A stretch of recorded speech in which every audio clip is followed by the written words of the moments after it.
Alright, in this tutorial we're going to make a path-based animation. We've done our cell-based animation, now we're going to do a path-based. So we're going to create new.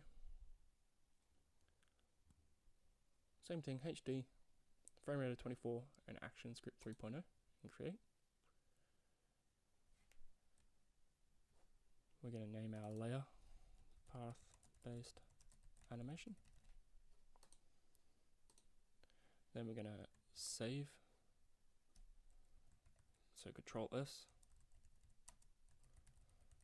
our animation file, so we know it's saved.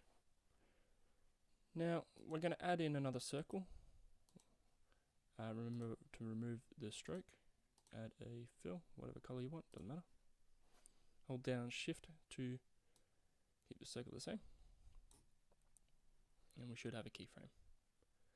Now what we're going to do, we're going to go up to our 1 second mark this time, and we're going to go insert frame. So now we have 1 second of animation, nothing's happening because no keyframes are in, because keyframes are a main point of an animation. But now we have 1 second worth of footage we can work with.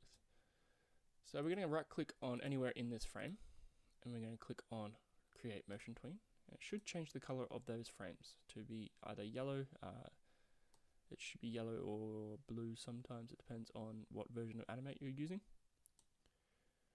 And now we're going to create motion.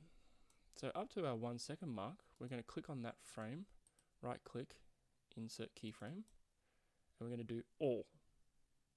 Right? And it should come up with a little diamond in there, which is a keyframe.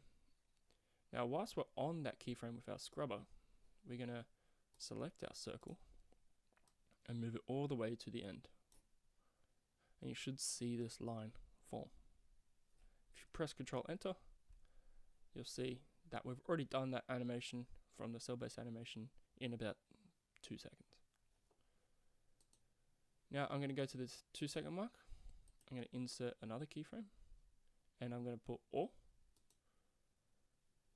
Then I'm going to make sure my scrubber is over that keyframe. I'm going to move that circle up to here. Then I'm going to do one more at 3 second mark, insert keyframe, all, because if I choose one of these, it's only going to affect one thing. If I press all, I can do any of those things. I'm going to press all. I'm going to move it all the way back. I'm going to make sure I have that keyframe selected. I'm going to move all the way back to its original starting point. So now I should have an animation that goes into a triangle and restarts.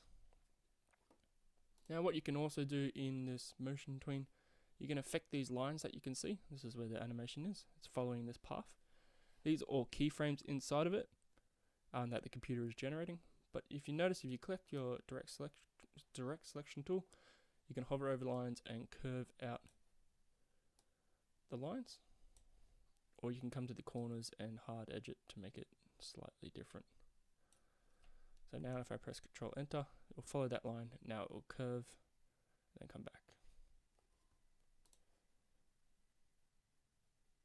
So once you have finished, make a shape, either make the ball do a loop-de-loop or follow the line in the weirdest way possible to get from one side of the page to the other side. And then I want you to export that as an SWF file and put that into Google Classroom.